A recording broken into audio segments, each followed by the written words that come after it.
प्रदेश में आई आपदा पर पूर्व विधानसभा अध्यक्ष प्रकाश पंत का बड़ा बयान सामने आया है। लाल कुआं पहुंचे प्रकाश पंत ने कहा कि प्रदेश का आपदा तंत्र पूरी तरह से फेल हो चुका है। साथ ही प्रदेश सरकार ने 2013 में आई आपदा से कोई भी सबक नहीं लिया है। 2013 में आई आपदा के बाद आपदा आने की जानकारी के लिए प्रदेश के पहाड़ी इलाकों पर 64 जगहों का चयन कर ऑटोमेटिक वेदर सिस्टम लगाए जाने थे, लेकिन आपदा के 3 साल बाद भी प्रदेश सरकार ने केवल 4 सिस्टम लगाकर खानापूर्ति कर दी है।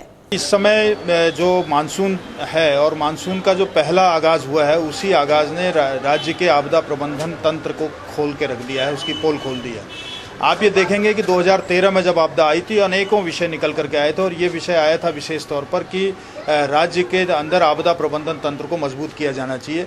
ऑटोमेट्रिक जो वेदर सिस्टम है वो यहाँ पर लगना चाहिए और 64 स्थान उसके लिए चिन्हित किए गए थे, ताकि जो ग्लेशियर टूटने के चलते हुए जो जलस्तर बढ़ जाता है उसकी तत्काल अलार्मिंग सिस्टम हो और मिल सके।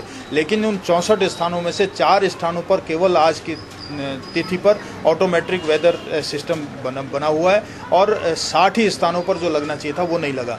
राज्य के अंदर जितने ग्रामीण क्षेत्र हैं, उन ग्रामीण क्षेत्रों में आपदा प्रबंधन की कार्यशालाओं के तहत उनको स्ट्रेंथन किया जाना चाहिए था, ताकि किसी भी क्षेत्र में आपदा आने पर गांव के पास पड़ोस के गांव के लोग उस आपदा के प्रबंधन का में मदद कर सकें, क्योंकि सबसे पहले पड़ोसी ही पहुंचता है। उसकी जानकारी जब आपदा प्रबंधन की होगी तो वो बेहतर तरीके से हो सकता है। वो सिस्टम भी फेल हो गया। उसके साथ साथ इन्होंने कोई भी मॉक ड्रिल नहीं की जिसके आधार पर ये अपने उस सिस्टम को ठीक कर सकते थे।